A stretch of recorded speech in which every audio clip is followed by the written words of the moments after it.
Kegagalan timnas U23 Indonesia merebut peringkat ketiga Piala Asia U23 2024 tak hanya disesali publik ASEAN, tapi juga Komite Olimpiade Internasional. Indonesia dikalahkan Irak 2-1 melalui perpanjangan waktu dalam duel perebutan peringkat ketiga di Stadion Abdullah bin Khalifa, Doha, pada tanggal 2 Mei lalu. Dalam pertandingan yang berlangsung sangat seimbang itu, Garuda Muda unggul lebih dulu melalui gol tendangan keras Ivar Jenner dari luar kotak penalti pada menit ke-19. Namun, Zaid Tahsen menyamakannya pada menit ke-27 dalam kemelut di mulut gawang Indonesia. Duel itu akhirnya ditutup dengan skor 1-1, sehingga dilanjutkan ke perpanjangan waktu. Jelas terlihat sejumlah pemain andalan Indonesia sudah sangat kelelahan, apalagi setelah staminanya terkuras dalam duel perempat final melawan Korea Selatan.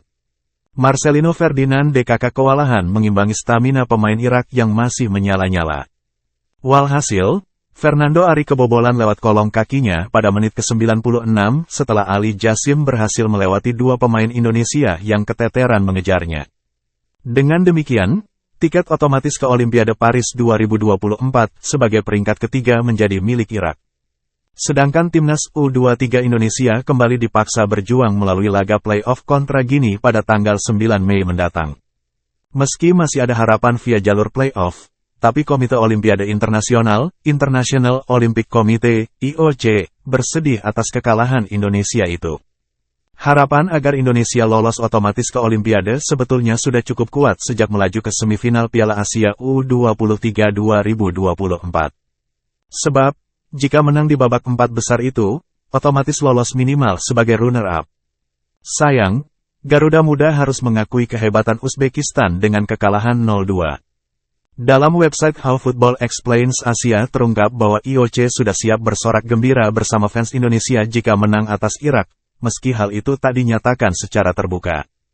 Pejabat IOC mengaku lebih memilih Indonesia yang lolos ke Olimpiade Paris 2024 dengan alasan, bukan hal yang sulit dalam penyiaran dan hal lainnya. IOC mengambil pilihan rasional itu dengan membandingkan 44 juta warga Irak dan 270 juta penduduk Indonesia, versi Badan Pusat Statistik 2023 banding 278 juta jiwa lebih.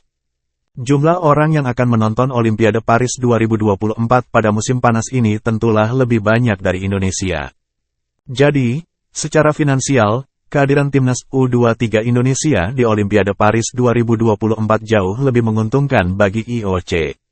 Badan pengatur olahraga seluruh dunia itu kini masih bisa berharap melalui pertandingan play-off. Garuda Muda akan meladeni wakil kuat dari Afrika, Gini. Populasi Gini jauh lebih sedikit dari Indonesia, yakni sekitar 14 juta, jadi kurang menguntungkan secara finansial bagi IOC. Jika menang, maka Indonesia bergabung ke grup A cabang sepak bola putra Olimpiade Paris 2024. Grup itu sudah diisi tuan rumah Prancis, Amerika Serikat, dan Selandia Baru.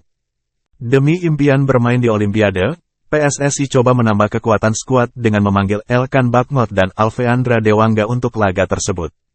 Jika Justin Hubner bisa dipanggil lagi dari Cerezo Osaka, maka Sintayong akan memiliki starting si lebih kuat.